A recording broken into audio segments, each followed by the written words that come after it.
Il est temps de vous informer, mesdames, messieurs, bienvenue dans cette session d'information. Débutons avec la présidence où le chef de l'État, Félix-Antoine Tshisekedi Tshilombo, a pris part au 10e sommet de la conférence internationale sur la région des Grands Lacs au sujet de la situation sécuritaire de l'Est de la République démocratique du Congo et au Soudan, à Luanda. Cela, c'était en Angola. Suivez cet élément de Michael Bilonga.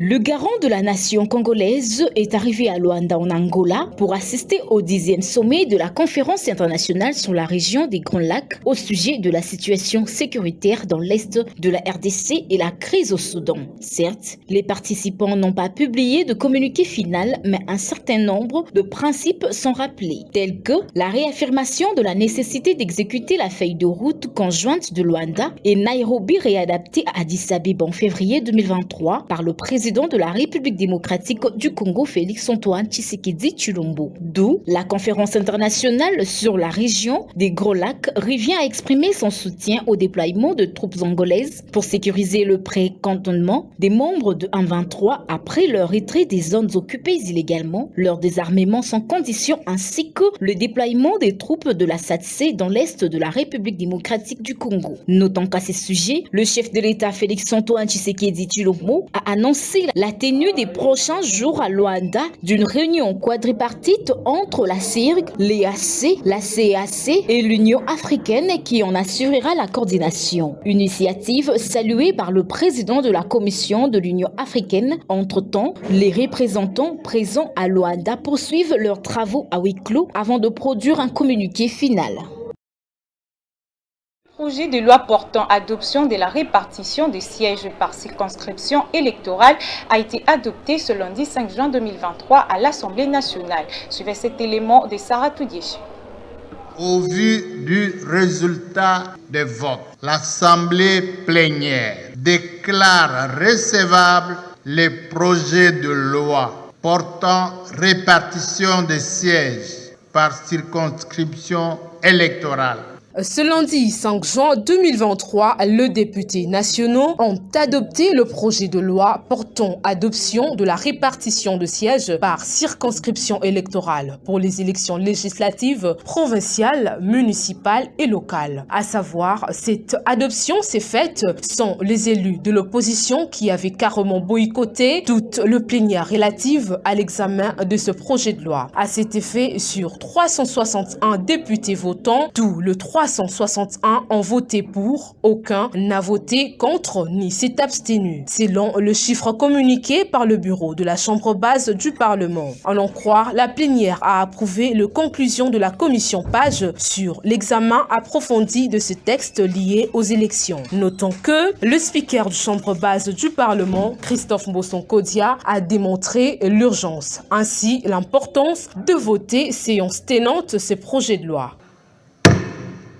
Vice-premier ministre, ministre de l'Intérieur, Sécurité et Affaires coutumières, Peter Kazadi Kakonde, a échangé avec le gouverneur du Congo qui était à la tête d'une forte délégation autour des solutions à apporter à l'insécurité dans la province. Un élément signé Michael Bilonda. Dans l'objectif d'instaurer la paix dans la province de Kwango, le vice-premier ministre, ministre de l'Intérieur, Sécurité et Affaires coutumières, Maître Peter Kazadi, a reçu ce lundi 5 juin 2023 la délégation de la province de Kwango, conduite à sa tête par le gouverneur de la dite province, Jean-Marie Petit-Petit. Au menu de leurs échanges, les deux personnalités ont évoqué quelques situations inquiétantes sur l'insécurité dans la dite province. Une préoccupation qui a vivement exigé notre audience auprès du patron de la territoriale, explique le président du caucus des parlementaires de Kwango. Vous savez qu'on a parlé du phénomène Mobondo. On est parti de Kwamut. Avant-hier, c'était Bachongo. Et aujourd'hui, dans le territoire de Popokabaka, il était tout à fait normal que le gouverneur, avec les princes, le roi de notre province, entourés, sont venus exactement prendre langue avec l'autorité qui s'occupe de la sécurité des personnes et de leurs biens. Et donc, avec lui, on a échangé autour des pistes de solutions pour que ces dangers qui guettent notre province et toute la République puissent être enrayés. Il connaît l'importance de la paix, parce que sans la paix, on ne peut pas parler du développement. S'il n'y a pas d'inquiétude, on ne peut pas évoluer, et surtout que c'est une année dont vous connaissez vraiment les perspectives. Il s'est montré très ouvert et je crois qu'il va agir en tant que responsable de la sécurité. Ici est de noter que le vice-premier ministre, ministre de l'Intérieur, maître Peter Kazadi, a face à cette situation présentée par la délégation de Kwango, prêté favorablement attention à la population de la province de Kwango, ce qui explique le début d'une suite positive à ce problème. C'était à Luanda, en Angola, où la conférence internationale sur la région des Grands Lacs a eu lieu. Le vice-premier ministre, ministre des Affaires étrangères, Christophe Lutundula, a fait le compte rendu de la dite conférence dans cet élément que nous propose Espérance Louvounou. Les vice-premiers ministres et ministres des Affaires étrangères, Christophe Lutundula Apala, a fait le point sur les résolutions et recommandations prises par les chefs de l'État et les chefs des délégations de 12 pays membres de la conférence internationale sur la région des Grands Lacs, CIRGL en sigle, qui s'est tenue à Luanda en Angola. CIRGL s'est impliqué et a soutenu le travail de médiation que fait le président Lourenço à la demande de l'Union africaine. C'est très important. La CIRGL, le sommet qui vient de se tenir, a pris acte aussi de la décision que vous connaissez, prise par la SADC, de déployer une force en soutien à la RDC pour établir la paix au pays. Il faut souligner également le fait qu'on a insisté, on est revenu sur l'obligation pour le M23 de faire exactement et précisément, j'allais dire réellement, le retrait, de se soumettre au cantonnement. Le pré-cantonnement, maintenant c'est à Rumangabo, et par la suite évidemment, les éléments du M23 doivent se retrouver au Maniema avant d'intégrer le processus désarmement, démobilisation, relèvement communautaire et réinsertion sociale.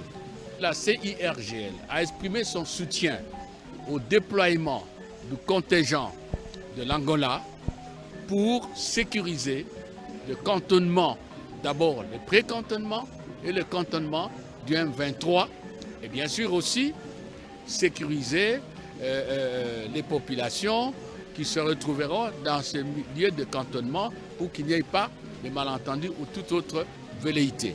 Ici est dessiné que le président de la République, Félix-Antoine Tshisekedi Tshilombo, a été accompagné de plusieurs membres du gouvernement, notamment les vice-premiers ministres de la Défense et Affaires étrangères, du ministre d'État à l'intégration régionale et d'autres experts de son cabinet. Le vice-premier ministre et ministre des Affaires étrangères, Christophe Lutundula, a créé ce lundi 5 juin 2023 la cellule d'accréditation des observateurs internationaux. Cela a été publié à travers un arrêté ministériel. Suivez cet élément d'Espérance Louvounou encore une fois. Par un arrêté ministériel signé ce lundi 5 juin 2023 que le Premier ministre, ministre des Affaires étrangères, Christophe Lutundula Apala, a créé la cellule d'accréditation des observateurs internationaux pour les élections présidentielles, législatives, provinciales, urbaines, municipales et locales prévues en décembre prochain. Cette cellule sera chargée d'examiner les demandes d'accréditation soumises au gouvernement par les organismes ou les personnalités indépendantes et étrangères désirant observer les élections, à en croire l'arrêté. Par ailleurs, cette dernière va transmettre ses décisions à la Commission électorale nationale indépendante CENI. Elle est constituée des délégués des différents ministères et services publics et comprend les bureaux, l'ensemble plénière et les secrétariats techniques. Ici est de noter que cet arrêté précise cette série d'accréditation des observateurs électoraux qui a ouvert ses portes ce lundi 5 juin 2023 sera opérationnel jusqu'à la fin du cycle électoral en cours. À présent, changeons des chapitres, l'arrêt de la haute cour militaire sur la demande de la mise en liberté provisoire du député Edouard Mwanga Chouchou. Suivez cet élément que nous propose la rédaction de Yokason Télévision. La haute cour militaire rendra son arrêt sur la demande de mise en liberté provisoire sollicitée par la partie Mwanga Chouchou ce mardi 6 juin 2023, dont l'arrêt était attendu depuis le vendredi 2 juin dernier. La cour militaire avait constaté que le note de plaidoirie déposée par les avocats du député n'était pas complète. Elle ne pouvait donc pas répondre objectivement à la demande du prévenu. Sur ce, les avocats du prévenu ont sollicité une mise en liberté provisoire compte tenu de l'état de santé précaire de leurs clients qui doit répondre aux rendez-vous médicaux. À cet effet, l'officier du ministère public, pour sa part, s'interroge quant au pouvoir que peut avoir le juge congolais de faire venir le prévenu s'il est à l'étranger. Rappelons que Edouard Mwanga Chouchou et son coprévenu sont soupçonnés d'entretenir des liens avec les rebelles du 1-23 et sont poursuivis pour trahison, participation au mouvement insurrectionnel, espionnage et détention illégale d'armes de guerre. L'autorité communale délimitée Nathalie Alamba Feza a remis les outils de travaux au service Bopeto de son entité pour l'assainissement de sa commune. Karine Vili nous fait le point.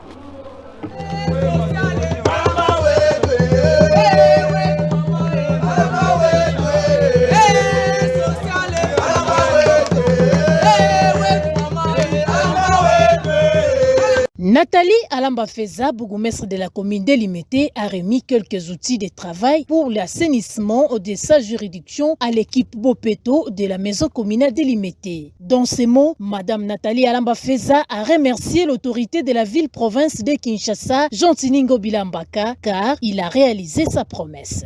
Premier citoyen de la ville-province de Kinshasa, Monsieur Jantini Mbaka Gobila.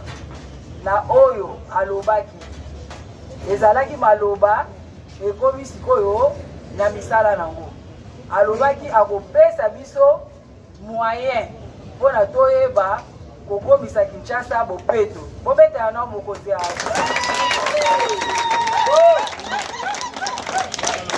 Émis de joie et membre de cette structure, Bopeto a délié sa langue quant à ces.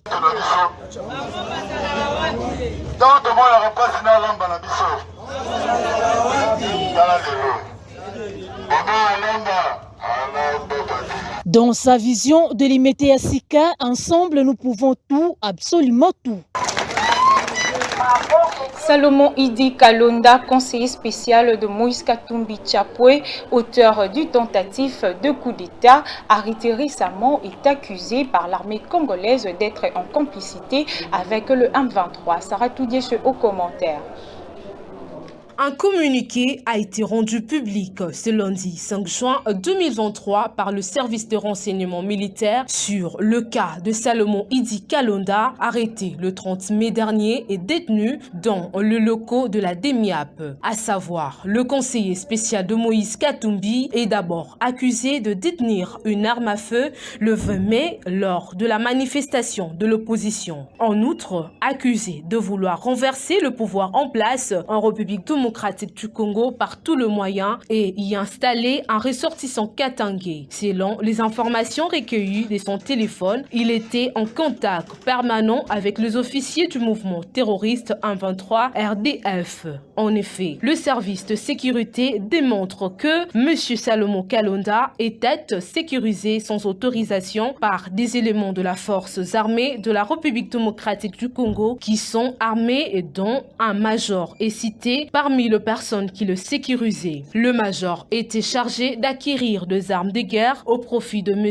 Salomon Idi Kalonda. L'armée chargeait aussi le conseiller de Katumbi de conjurer avec les officiers de l'armée rwandaise pour renverser le pouvoir à Kinshasa, dont le général Karuterwa Patrick, le général Ruki, le général Alex et Karenga, ainsi que l'ancien ambassadeur du Rwanda en République démocratique du Congo, Vincent Karenga. mais aussi le major Ngezi Fred, présenté comme assistant de Sultani Makenga, qui est le chef de la branche armée du mouvement terroriste M23. En tout état de cause, plusieurs voix au sein de l'opposition qualifient cette arrestation de politique à l'approche des élections prévues le 20 décembre 2023.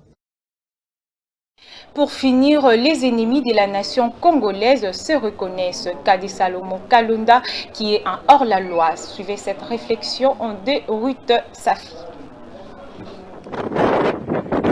Les ennemis de la République démocratique du Congo sont partout. Et Félix-Antoine Tshisekedi s'y attelle pour restaurer la paix en République démocratique du Congo sur les plans diplomatiques et militaires. Un échec pour l'EA, Félix-Antoine Tshisekedi, dans son esprit managérial, compte ressortir la République démocratique du Congo de l'impasse. Salomon Idi Kalonda sur son dossier, il s'avère indispensable que les ennemis de la République démocratique du Congo sont vraiment parmi nous. Les cas de Salomon Idi Kalonda, pour une frange de l'opinion, ont pensé que c'était de l'utopie. En réalité, des vrais mensonges contre la RDC. Qu'on se le dise, démocratie égale la vérité des urnes et le respect du pouvoir oppositionnel qui émet son avis en rapport avec ce qui ne marche pas. En définitive, dire la vérité sauve. Les mensonges égales aux dérives. Pour les cas de Salomon, il n'est pas en connivence avec l'État congolais.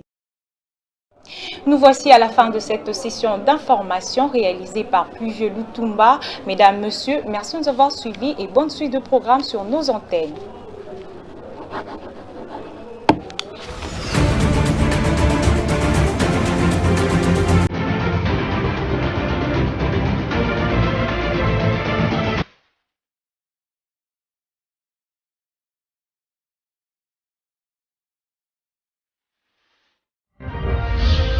Fonds de promotion de l'industrie.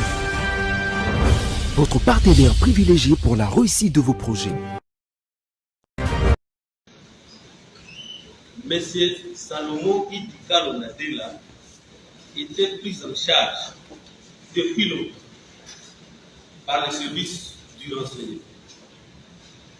Le 30 mai 2023, à 11h32, alors qu'il voulait se rendre à Chine, dans la province du Haut-Katanga, par vol non régulier, il a été arrêté par les services. Les 20 mai, lors de la manifestation de l'opposition, M.